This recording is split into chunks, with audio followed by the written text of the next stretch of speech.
अस्सलाम वालेकुम, मैं हूँ बुशरा और आप देख रहे हैं बुशरास कोचिंग। तो जैसे कि हमने थॉमस कैलकुलस के काफ़ी सारे चैप्टर्स पढ़ लिए हैं, आज हम लोग एक न्यू चैप्टर पर आए हैं जिसका नाम है इंटीग्रेशन। तो इंटीग्रेशन निकालते हैं। हमारे पास है techniques of integration chapter number 8।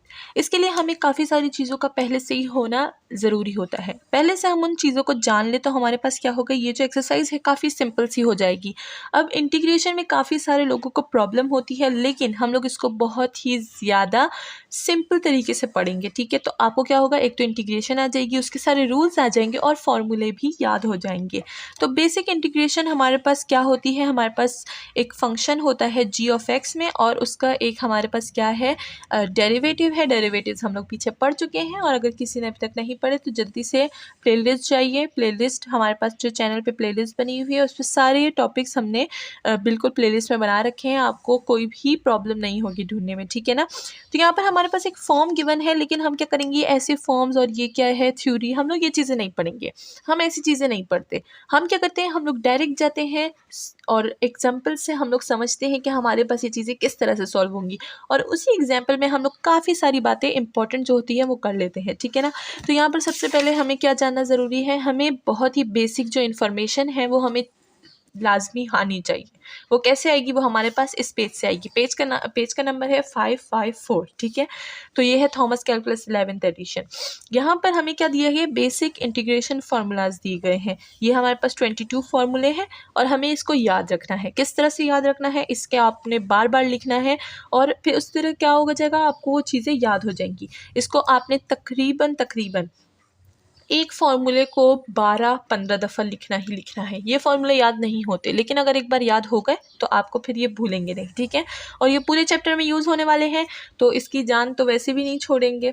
तो क्या होगा, आप अभी से याद कर लें तो आपको बाद में प्रॉब्लम नहीं होगी। सबसे पहले यहाँ पर हमारे पास दिया गया है इंटीग्रेशन एक डी का। ठीक है ना। जब भी हमारे पास कोई भी फंक्शन एक बस कॉन्स्टेंट फंक्शन में आता है तो हम क्या करते हैं, उसको u प्लस कांस्टेंट लिख देते हैं। ठीक है ना। यहाँ पर हमारे पास क्या है, सिर्फ एक फंक्शन है u, तो हमने उसका इंटीग्रेशन क्या हो जाएगा, ये d, और जो इंटीग्रेशन है वो हमारे पास क्या हो जाएंगे, क्रॉस हो जाएंगे, हमारे पास u आ जाएगा और हमारे पास कांस्टेंट आ जाएगा। कांस्टेंट भी लगाते हैं हम लोग। ठीक है ना। फिर अगर हमारे पास दिया गया हो एक k du का फंक्शन, ठीक है ना, तो उसमें क्या हो जाएगा, हमारे पास d तो कट जाता है इंटीग्रेशन में, तो k और u बच जाएगा, जिसमें हमारे पास एक कांस्टेंट भी है c। ठीक है। एनी नंबर हो सकता है k। ठीक है। यहाँ पर क्या है, हमारे पास du और dv गिवन है। ठीक है। दो फंक्शंस गिवन है, तो इस पर हम लोग अलग अलग इंटीग्रेशन क्या कर देंगे, अप्लाई कर देंगे। सही है। फिर यहाँ पर हमारे पास पावर में आता है। ये जो पावर वाला है ना, ये काफ़ी ज़्यादा इंपॉर्टेंट है। ठीक है। काफ़ी ज़्यादा लोगों को समझ नहीं आती, तो यहाँ पर हम क्या करेंगे, वो चीज़ें समझेंगे। हाँ, यहाँ पर करते हैं। ठीक है। फॉर्मूला नंबर 4 है। ठीक है। तो इसको हम लोग कुछ इस तरह से लिखेंगे, u पे पावर है n और हमें इसका इंटीग्रेशन निकालना है। तो देखिए, जब भी हमारे पास कोई फंक्शन हो और उस पर पावर हो तो हम क्या करते हैं, ये जो पावर होती है, जैसे कि u है n है ना, तो इस पर एक +1 कर देते हैं। ठीक है। और ये जो होल है ना, इसको हम लोग नीचे डिवाइड कर देते हैं, u +1। ठीक है। n+1 sorry, n+1। ठीक है।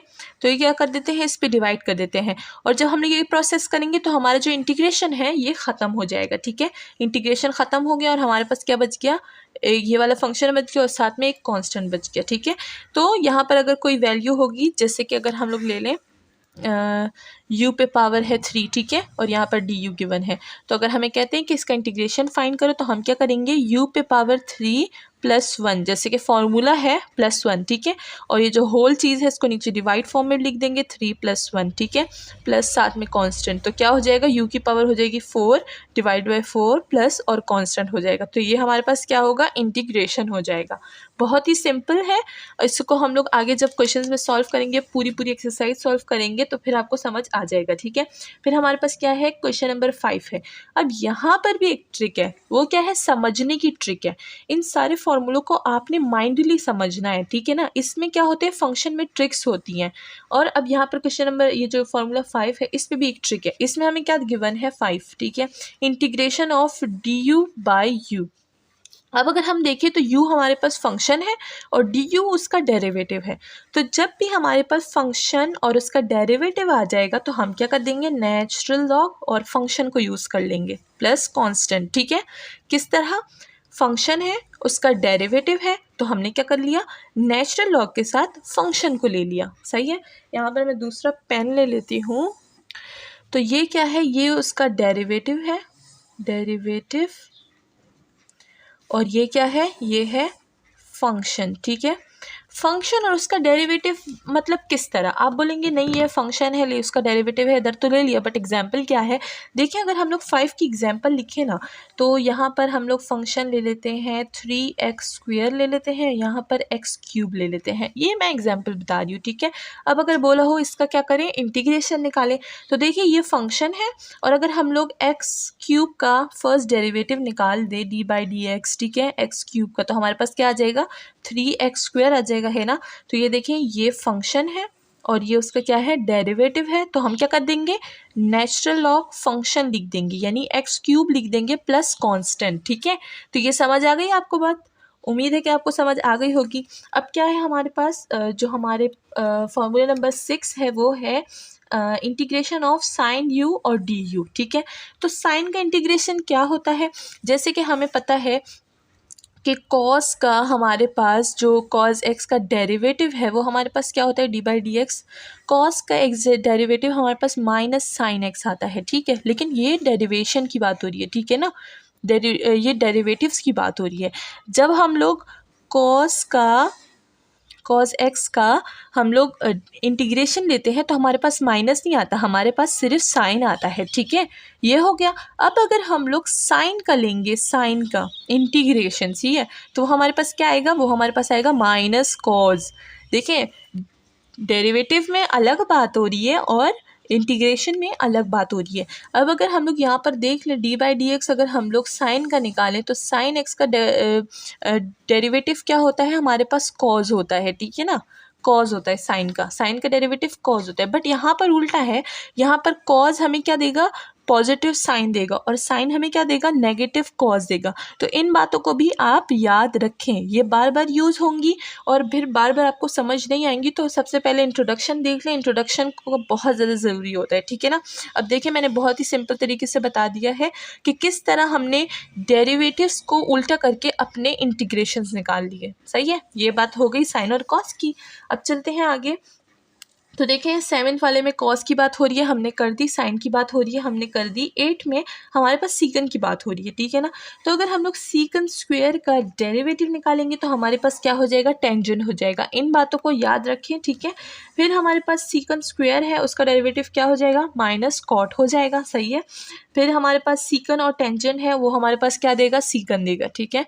क्योंकि हमें सीकन स्क्वायर क्या देता है, टेंजेंट देता है। तो अगर हमें सीकन और टेंजेंट दोनों गिवन है तो एक सीकन तो नहीं है, तो हमारे पास इधर चला जाता है। ठीक है। तो ये हमारे पास सीकन हो गया। अगर यहाँ पर हमारे पास कोसीकन और कॉट एक साथ आ रहा है तो वो हमें क्या देगा, माइनस कोसीकन देगा। सही है। फिर हमारे पास टेंजेंट है, और टेंजेंट हमें क्या देता है, natural log minus natural log cos देता है। सही है, इस बात को भी याद रखें। और यहाँ पर क्या देता है, सीकन भी देता है। ठीक है। या तो कॉस लिख दें या तो सीकन लिख दें। अच्छा, यहाँ पर क्या होता है, हमारे पास कॉट है तो वो हमारे पास क्या आ जाएगा, या तो हम लोग नेचुरल लॉग साइन यूज़ कर सकते हैं या तो हम लोग माइनस नेचुरल लॉग कोसीकन यूज़ कर सकते हैं। इसमें आपके पास अपनी चॉइस है। ठीक है ना। इसमें भी 2 गिवन है, इसमें भी 2 गिवन है। अब बारी आती है हमारे पास e⁻u की इंटीग्रेशन में। तो जब भी हमारे पास e⁻u का इंटीग्रेशन होता है, e⁻u का इंटीग्रेशन, तो वो हमारे पास क्या होता है, वो हमारे पास e⁻u ही होता है। ठीक है। तो ये हमारे पास क्या हो गया, e⁻u का इंटीग्रेशन, वो उसी तरह से आता है।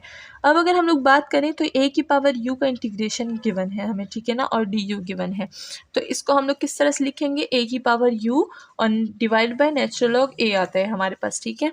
साथ में कांस्टेंट भी है, और इधर हमें बताया है कि जो a होगा वो हमारे पास ग्रेटर देन 1 होगा और इक्वल नॉट 1 के ऊपर। ठीक है ना, 1 के इक्वल नहीं होगा। फिर हमारे पास साइन हाइपरबोलिक है जो हमें कॉस हाइपरबोलिक देता है, और कॉस हाइपरबोलिक हमें इंटीग्रेशन में क्या देता है, साइन हाइपरबोलिक। उसके बाद बात आ जाती है हमारे पास थोड़े से बड़े फंक्शंस की। बड़ा फंक्शन से मुराद हमारे पास जो साइन कॉस टेंजेंट है, अब उनको हम लोग यूज़ करते हैं। ठीक है। तो अगर कहीं भी आपके पास ये वाला मेथड आ जाए, ठीक है ना, ये वाली फॉर्म आ जाए जहाँ पे फंक्शन का डेरिवेटिव ऊपर हो और नीचे हमारे पास क्या हो, ए हमारे पास स्क्वायर हो माइनस यू स्क्वायर, यानी फंक्शन पे स्क्वायर हो और ऊपर उसका डेरिवेटिव भी हो, तो हम लोग इसको यूज़ कर सकते हैं, जो कि हमारे पास क्या होगा, साइन होगा। जब भी ए स्क्वायर माइनस यू स्क्वायर होगा स्क्वायर रूट के नीचे, तो हमें क्या देगा, साइन इनवर्स देगा, यू बाई ए देगा, ठीक है, और प्लस कांस्टेंट। और अगर ये माइनस प्लस होगा तो हमें क्या देगा, टेंजेंट इनवर्स देगा। अब अगर हम लोग क्या करें, लेकिन यहाँ पर देख लेते हैं, हम लोग एक बात कर लेते हैं, जो है हमारे पास 18 में, ठीक है ना, 18 में हमें क्या देता है, एक ऊपर डी यू देते हैं, नीचे क्या देते हैं, ए स्क्वायर माइनस यू स्क्वायर, वो हमें क्या देता है, sine inverse u by A plus constant, ठीक है। ये तो माइनस हो गया, बट अगर ये हमारे पास स्क्वायर रूट में प्लस आ गया, ठीक है, ए स्क्वायर प्लस यू स्क्वायर, तो वो हमें क्या देगा, इधर तो साइन देता है तो इधर क्या दे देगा, प्लस होगा तो साइन हाइपरबोलिक इनवर्स दे देगा यू बाय ए, ठीक है। ये हमारे पास कौन सा हो गया, क्वेश्चन नंबर 21 हो गया। तो जो 28 है और 21 है, ये हमारे पास क्या है, ये हमारे पास पेयर्स में है, ठीक है। 21 और 28 हमारे पास पेयर में है, माइनस होगा, तो इस तरह आप क्या करें, इसको अरेंज कर दें। ये बुक में इतने अरेंज नहीं होते, इसमें आप क्या करें, अरेंज कर दें, प्लस को और माइनस को एक साथ लिख दें, तो आपको पता होगा कि माइनस हमें साइन इन्वर्स देता है और जो प्लस है वो हमें साइन हाइपरबोलिक इन्वर्स देता है, ठीक है। तो जितनी आसानी हो सके आप क्या करें, अपने लिए पैदा करें। तो यहाँ पर क्या है, ये हमने प्लस माइनस की लिख दिया। अब हम लोग अगर 19 की बात करेंगे, तो क्वेश्चन नंबर 19 में हमारे पास है D you divide A square plus you square. तो देखिए यहाँ पर हमारे पास स्क्वायर रूट यूज़ नहीं हो रहा, ये हमें क्या देता है, 1/a tangent inverse u by a, ठीक है, प्लस कांस्टेंट। तो ये हमें कुछ इस तरह से देता है। अब अगर हम लोग बात कर ले, तो यहाँ पर हमारे पास दूसरा नहीं है जो कि हमारे पास बिना स्क्वायर रूट के हो। तो क्वेश्चन नंबर 20 की बात करते हैं, फॉर्मूला नंबर 20, क्वेश्चन नंबर बोल रही हूँ, फॉर्मूला 20 की बात कर ले, तो हमारे पास क्या होता है, यहाँ पर हमारे पास u है स्क्वायर रूट के बाहर और अंदर u स्क्वायर है माइनस ए स्क्वायर है, तो ये हमें सीकन इन्वर्स देता है 1/a और एंगल में हमें क्या देता है, u बाई ए देगा। और इसी के साथ 21 को डिस्कस कर लिया। 22 में हमारे पास स्क्वायर रूट के बाहर u नहीं होता और अंदर माइनस ही होता है, जो हमें क्या देगा, कॉस देगा। तो कॉस हाइपरबोलिक और u डिवाइड बाई ए और हमें क्या देगा, कांस्टेंट साथ में। तो ये थे हमारे फॉर्मूले। नेक्स्ट वीडियो में हम क्या करेंगे, देखेंगे कि जो लिमिट हमारे पास इंटीग्रेशंस होते हैं उनके हम लोग लिमिट किस तरह चेंज करते हैं। काफ़ी सारे स्टूडेंट्स को प्रॉब्लम होती है लिमिट चेंजिंग में कि हम लोग लिमिट चेंज क्यों करते हैं और किस तरह करते हैं, तो हम लोग वो सीखेंगे और उसके बाद हम लोग अपनी एक्सरसाइज स्टार्ट करेंगे।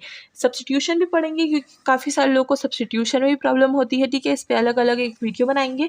मिलते हैं नेक्स्ट वीडियो में विद मोर टॉपिक्स, और मेरे चैनल को लाइक सब्सक्राइब शेयर करना ना भूलिएगा। Thank you so much.